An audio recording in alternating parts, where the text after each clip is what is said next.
বাইরে ওরা আমার বন্ধু বান্ধব, ওগো বয়সটা আর আমার বয়সটা একই। ওগো যে শখ করবার মন চায় আমারও করবার মন চায়, কিন্তু আমি পারি না ভাই, কারণ আমার বাপের এত টাকা নাই। ওগো হইলাম মনে করছে 2-4-20 হাজার টাকা হইলাম বিলাসিতা, আর আমাকে হইলাম স্বপ্ন। ওরা হইলাম একটা মেয়ে ভেঙে ফেলাই দেয়, আর আমাকে হইলাম মাসের পর মাস লাগে এই টাকা জমাইতে। হ্যাঁ, আমার অনেক ইচ্ছা করে যে বন্ধু বান্ধব ভাই বেড়াদার সবাই মিলে কক্সবাজার যাই, ঘুরে ফিরে আড্ডা উড্ডা মেরে আসি।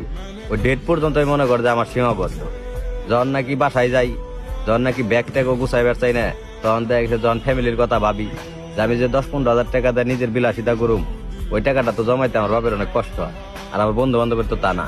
আমার বন্ধু বান্ধবের মনে করে যে সব টাকা পয়সা কিছুই না, এর লেগে গেলে ওরা মজা করতে পারে, আমি পারি না। আমারও তো মন চায়, বয়সটা তো একই, কিন্তু চাইলেও মনে করতে পারি না।